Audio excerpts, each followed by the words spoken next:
السلام عليكم ورحمة الله وبركاته. تعالى نعمل أكلة الكشري في حلة واحدة.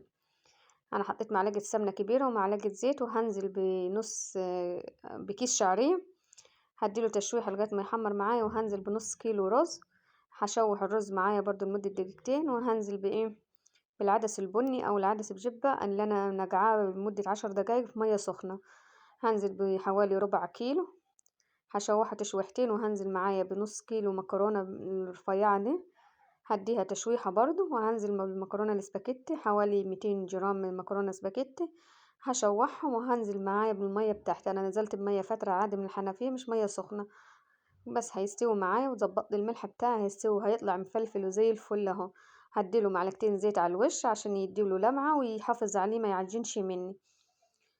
عشان اكمل تجهيز الحاجة. هعمل معايا هنا الدقة، حطيت معلقة توم كبيرة عليها معلقة كمون، هديها تشويحة لمدة دقيقة. هنزل بمج خل على نص مج مية، وهسيبه يغلي معايا لمدة دقيقة على النار.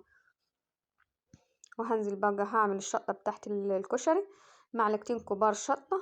هنزل هديهم تشويحة طبعا معلقة زيت صغيرة، هديهم تشويحة صغيرة بس لغاية ما تتحمص الشطة. وهنزل بمعلقتين كبار من صلصة الكشري اللي أنا عاملاها أو صلصة عادية.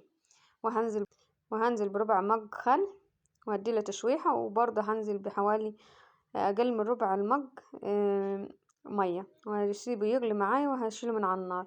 هنا نفس الطاسة برضو أنا شطفتها، وهحمس البصلة بتاعتي. البصلة أنا عاملاها طرنشات، حط عليها معلقة نشا ومعلقة دقيق. وهنا هو المكرونة بتاعتي هغرفها أو الكشري بتاعي، هغرف معايا في الطبق اهو، مفلفلة وجميلة وزي الفل. وما استخدمتش حلل خالص، هو حلة واحدة عملت فيها كل المكونات، وطاسة واحدة عملت فيها البصلة المحمرة بتاعتي، وعملت فيها الدقة، وعملت فيها برضو الشطة. وطاسة تانية عملت فيها التقلية بتاعت الكشري. يعني ما استخدمتش خالص حلل ولا مواعين كتير. وهنا البصل اهو، حطيت التقلية بتاعتي، طبعا الشطة حسب الرغبة. لو عجبكم الفيديو ما تنسوش اللايك والاشتراك في القناة، واسيبكم في رعاية الله وحفظه، والسلام عليكم ورحمة الله وبركاته.